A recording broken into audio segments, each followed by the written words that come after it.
since we got the OG Big Roy S back in the house, I'll let you have the flow with this one, OG.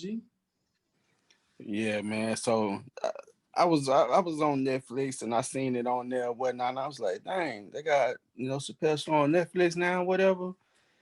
But like on the Instagram thing titled Unforgiven that he did, at least that's why I seen it at on Instagram, called Unforgiven or whatever. He went into great detail about the whole process, him being 18, and about how he had a joke stole from him before, and about how the older man that said he was gonna pay him $50 for it, or he could just take it. Um, and creating a parallel to this situation, he signed that contract with Viacom or whatnot at a very young age, and the at the time, you know, thinking that it was a good deal, but not necessarily thinking about where it could go, or how far he could go, how far he could go with it, how big he could become with it or whatnot. And he had people in his corner, people that supposedly had been sitting at the table with him, that said it was a good deal. And ultimately it's not a good deal. It wasn't a good deal. You would think that he'd have got paid a lot of money from doing it, but in actuality he didn't. It's almost like the artist that gets signed with the major label, but yet they don't really make a lot of money off the being signed with them, because of all this extra stuff that's put into it or whatnot. So um and I kind of wonder if that 50 million that Comedy Central, now I think it was Comedy Central then, that was trying to give him, was that kind of the retribution to him for it. But yet, what I mean, he walked away from it. Uh, I understand why. Excuse me. I understand why he walked away from it. I understand the reasoning and the logic behind it. Um, we don't necessarily hear about this type of things happening to big stars and things like that.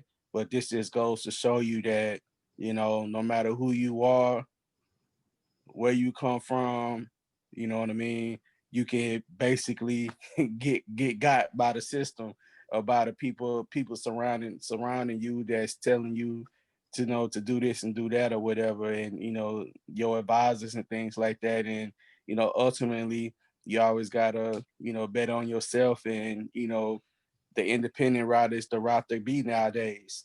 You know what I mean? If Dave Chappelle was all the way independent with his thing, and I don't really know how television works, as far as if there's an actual independent route with doing television and shows like that. But just imagine, what we would be at if that route was taken by him. But at the end of the day, we talked quite a bit about people with contracts. Even I think we even talked about Megan Thee Stallion trying to get out of her contract with 5150 or whatever. So signing the contract, that's a legal binding thing. And I think at this point the only way for him to get around it is to, if he will still wants to create some type of sketch comedy thing or whatnot, and for Viacom not to profit off of it, would be to change the name of the show and come up with a different type of content. And I really want to, you know, really want to, give Netflix kind of a big ups or whatever, because they didn't have to do what they did for him. You know what I mean? And Netflix, you know, just the Netflix seems to move like a different beast than all those other types of platforms and streaming things and stuff like that or whatnot. So I really, applaud Netflix for siding with Dave Chappelle, not the Chappelle Show, and doing it, for him. You know what I mean? And I think in the later down the line, I wouldn't put it past him that he creates something with Netflix, you know, under a different name in order to do it the right way this time. Um, you know, he's like you said, I think he's 47 years old. He's learned a lot in the business, and I'm sure that that's probably the number one mistake or the number one regret that he probably has was signing that deal with them at that young age and really not knowing the business the way he knows the business now. So, but I think he's went about this whole thing eloquently. I think he's went about it the way he did it. Um, he brought a lot of things to light, but I don't think he was actually, in my eyes, I don't think he was disrespectful to any of the other programs. He just basically said what it was, and you don't hear too many people saying, you know, boycott me, you know. So Right. I think that really says a lot about how he feels about his content, his artistry, and things like that. But And before I pass it on to you, OG, and I think Roy hit the nail on the head.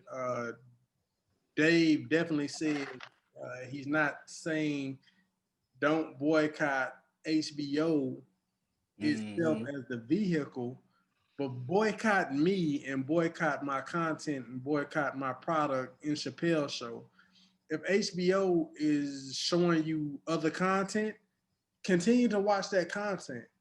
But the moment that they start streaming Chappelle Show, I want you to boycott that. Boycott now me. watch it. Yeah, Now don't watch it. watch Yeah. me. After I'm done, however long they run my show, go back to watching HBO. But whoever's showing you Chappelle's show and I'm not getting paid for it, don't watch it on that platform. Watch whatever, watch everything. And Roy, I have to say that because Dave is not going in on the actual platform. He's Right. going in on his actual content because Uh-huh.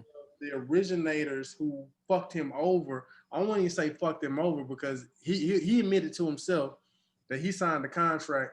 But I think the good business is after you've been in business with somebody for so long and you created a product that that has a lifetime of its own, a life expectancy Mm-hmm. of its own, longer than what you envision, even though it's not current, you would try to cut that individual in on a piece of that profit. And Comedy Central Right. is not doing that. You And do right. You do right by him. You do right, right by him. right, Called And royalties. That's right. what it's called, royalties. Right. yeah, Dave yeah. Chappelle was like, man, just y'all gonna make some money off some old shit that we did, even though I signed this bad contract. Look, if I'm Dave Chappelle, and now I'm gonna pass this to you real quick. I gotta make this point. If I'm Dave Chappelle, I'm looking at this like this. I know I signed a bad contract, but y'all haven't been able to create anything as good as Chappelle Show since Chappelle Show. Yeah, y'all had Key and Peele and all that shit, but it's not Chappelle Show. The fact that now y'all can license Chappelle Show to HBO as a partnership deal and make money off of that, and then license Chappelle Show to like other streaming services and make money off of that. When you really can't do that with any other product that you've created on the Comedy Central platform, and y'all don't cut me in on it, I have a problem with that. And I agree with Dave. Like, yeah, you signed a bad contract, but at the end of the day, these niggas are trash. I mean, it's 2020, and they can't even create a product to keep their ship afloat without selling your old shit. So yeah, y'all niggas need to pay me at this point. You see what I'm saying? OGN, I pass the flow to you. I agree with y'all, man. Full settlement on that, man.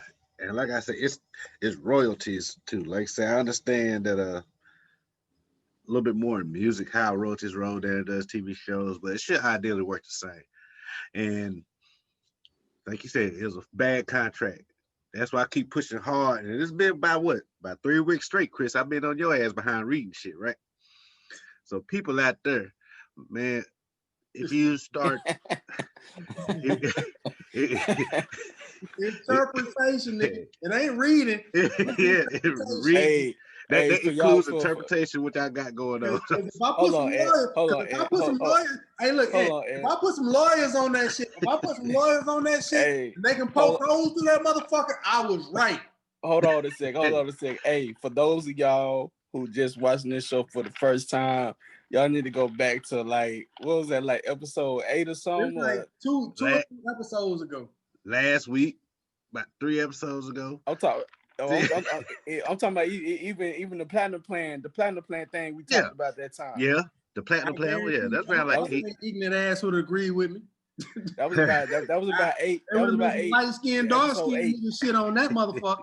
Y'all gotta go back. Y'all gotta go back and watch that. You know what I mean? Like and subscribe and all that kind of stuff, and y'all to see where what is what this little joke right here come into.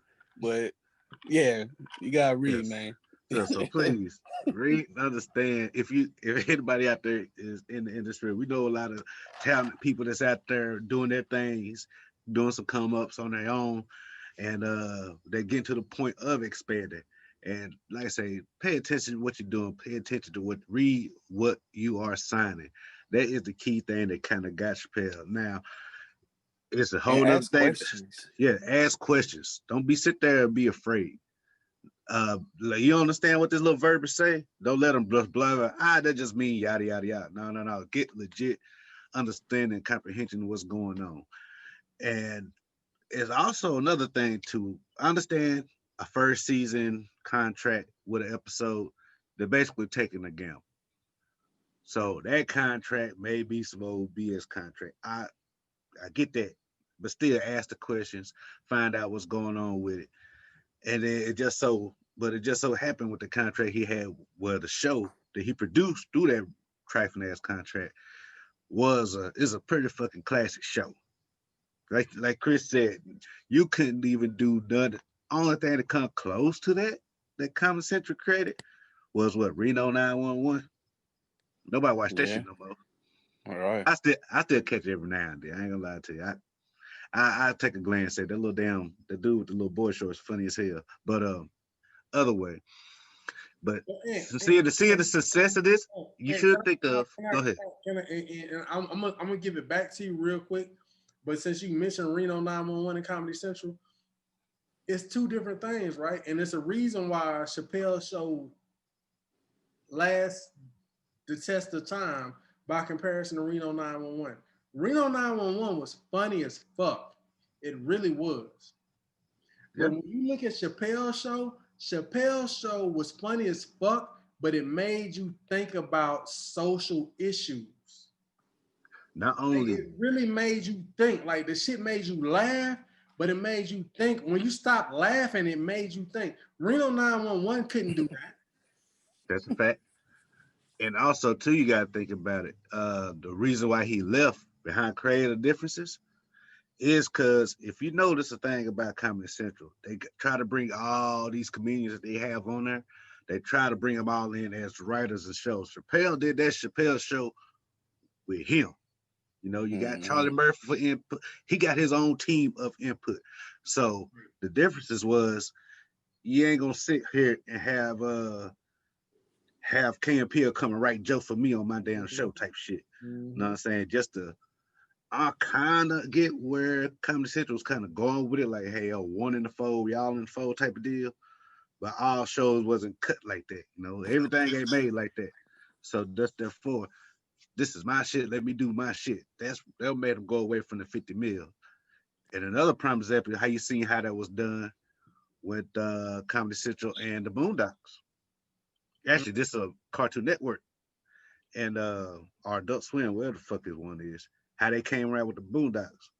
Aaron McGruder was in there doing his thing, and his contract, something funky with his contract. He wasn't able to keep his own creative shit. And you see that last season they had was some bullshit, right? Right. Dave was getting away with it. That's why he ran off.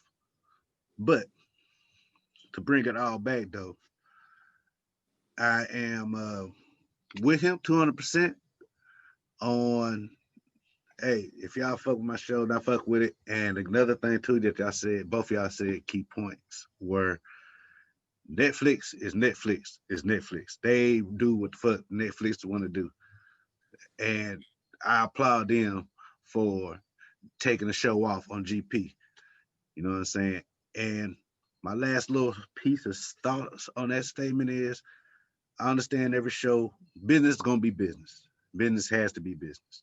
However, though, where how far how much morality we're gonna keep taking out of business and keep fucking people. You know what I'm saying? You gotta start looking at you're in the business to make money, but you want to be in the business to make money the right way. You know what I'm saying? I understand it's a dog eat dog world type shit, but you know what I'm saying? That's eventually we got to get business out of that mindset of we got to fuck everybody we can, And and it's all for us. let us That's not why I'm finished off with that. and let us not forget that Netflix was one of the first companies that said, in light of George Floyd and Breonna Taylor, we are going to devote more of our marketing dollars to promoting Black content. You know what I mean? Yep. And that's what they did. And the fact that you see that they are stepping up and they are putting their money with, listen, man, niggas are showing up for Dave Chappelle exclusive content. Niggas are showing up for that. But you put Chappelle show on your platform, everybody's showing up for that. Yep. The fact that they said, nah, nigga, we rock with Chappelle, and the Chappelle feels like Comedy Central is fucking him over, we're not gonna continuously fuck Chappelle over because we're not in the business of the Chappelle show. We are in the business of Dave Chappelle himself. But Yes. you know what though, and touched on something that I know we need to wrap up or whatever on this topic, but it made a good point about businesses, you know what I mean, making money the right way and not fucking over people and all that kind of stuff.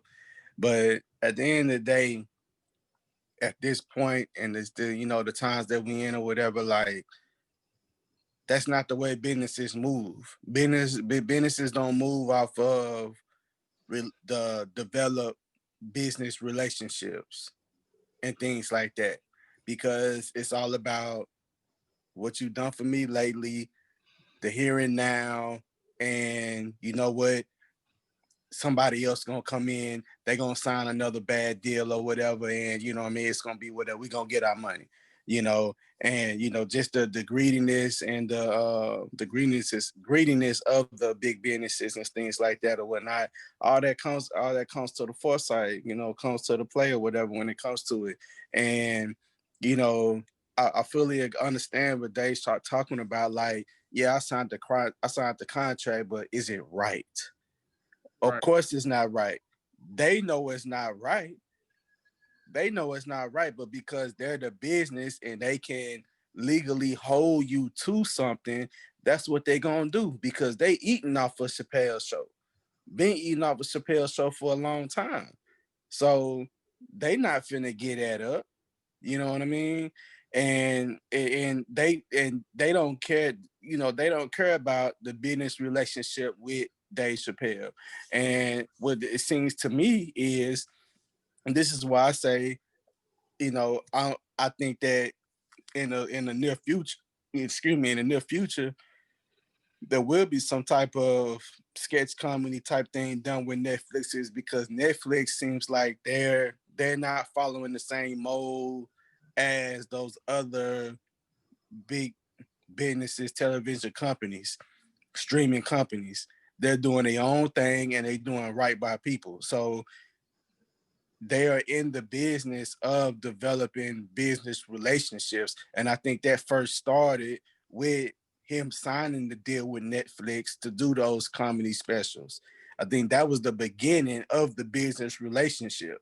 So, that's why I say I think something's going to come in the near future with Dave Chappelle with doing that or whatnot, or there's going to be more comedy specials and all that kind of stuff or whatever. But you can't expect those businesses to do that. Is it right? No, it's not right. They know it's not right, but the fact that legally it is what it is, they gonna stick to it, and they're gonna hold you to it, and it'll never change. Now, because if they were in the business of building business relationships with Dave Chappelle, a business relationship with Dave Chappelle, they probably would have restructured that contract when they seen where it was going, but they didn't, because they knew they knew what they had by then, and they knew what the deal he had already signed.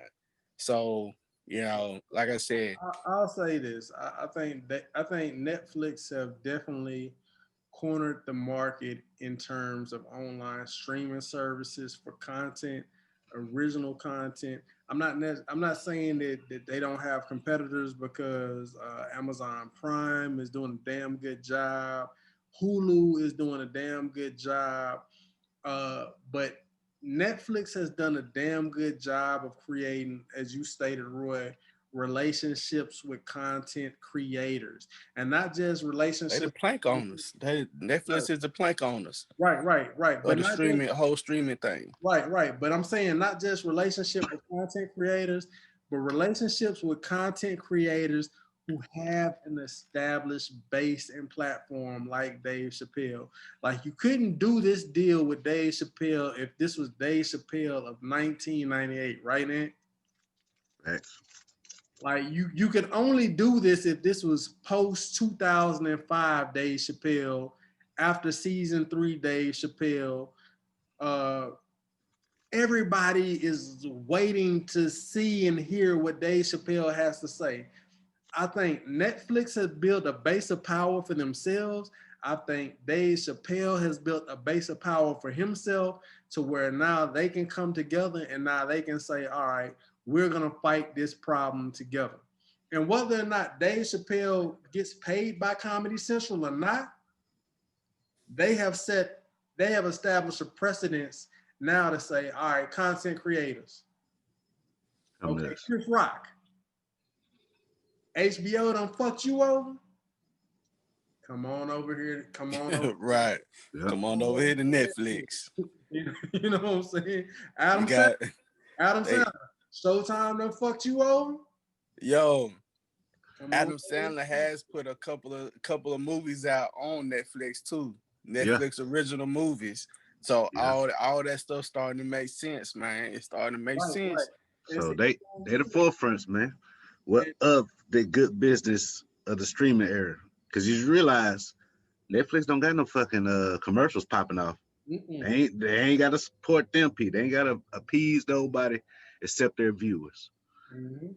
And now they got the money in the bag. They put some high quality shit out. Mm-hmm. So, yeah. That's that on that. OG, y'all got anything y'all want to say to wrap this up? I mean, we could talk more on this. And debate from the great state, DTFGS fans, podcast fans. Man, it's keeping us to a fucking timeline. I don't know if y'all know. Y'all may have heard the shit go off on my phone. About to go off again.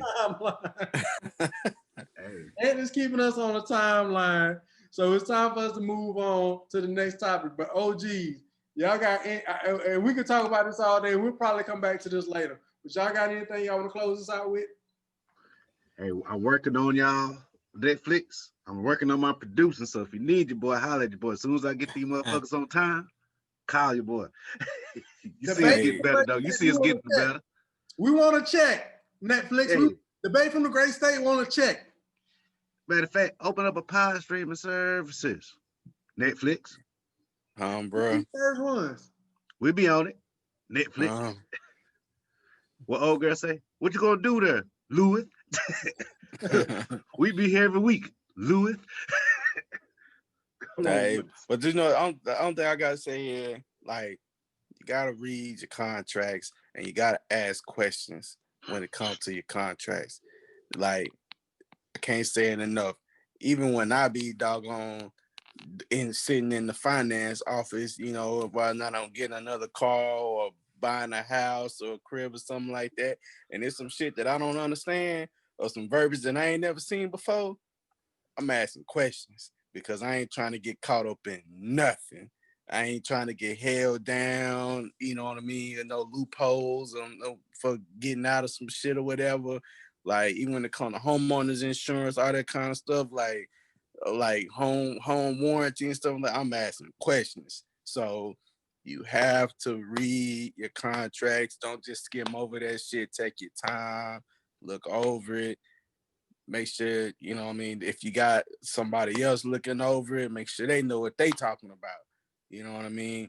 But you gotta understand full completely in what that fine print is talking about and what that fine print is saying, because that fine print is what those people, those businesses and those companies use as loopholes not to pay you, not to cover something and things of that nature. So that's all I got to say about that. Squad. Squad. Ant had recently brought something up, and I don't have a video for this. I do have an article for it, but it is something that has hit DeSoto, Texas. Roy, are you familiar with the e-gaming community?